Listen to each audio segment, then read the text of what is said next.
थंडीच्या दिवसामध्ये सकाळी सकाळी लवकर उठायचं, त्यामध्ये चपात्या बनवायच्या, भाकरी बनवायच्या, फार कंटाळा येतो ना. म्हटलं चला आज आपण एक नाश्त्याचा पदार्थ तुमच्यासोबत शेअर करायचा. 1 वाटी रवा मिक्सरमध्ये फिरवून घ्यायचा. बारीक पीठ तयार केल्यावरती यामध्ये अर्धी वाटी फेटून घेतलेलं दही घालायचं, 2 चमचे गव्हाचं पीठ घालायचं, चवीप्रमाणे मीठ घालून याला मिक्स करून घ्यायचं.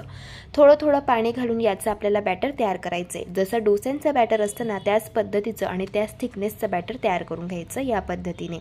आता यावरती झाकण ठेवून 5 मिनिटांसाठी बॅटर मुरण्यासाठी ठेवायचं. बॅटर मुरल्यानंतर यामध्ये पाव चमचा इनो घालून याला चांगलं मिक्स करून घ्यायचं. डोसे तयार करत आहोत तर त्यासाठी तवा गरम करून घ्यायचा, याला तेल लावून घ्यायचं, थोडंसं पाणी यावरती शिंपडायचं, तवा टिश्यू पेपरने पुसून घ्यायचा. तव्यावरती 1.5 पळी डोस्यांचं बॅटर घालायचं आणि डोसा आपल्याला पसरवून घ्यायचा आहे. आता हा डोसा क्रिस्पी कुरकुरीत होईपर्यंत एका साईडने भाजून घ्यायचा. तयार झाले क्रिस्पी कुरकुरीत डोसे. आता रेसिपी आवडली असेल तर लाईक, शेअर अँड सबस्क्राईब.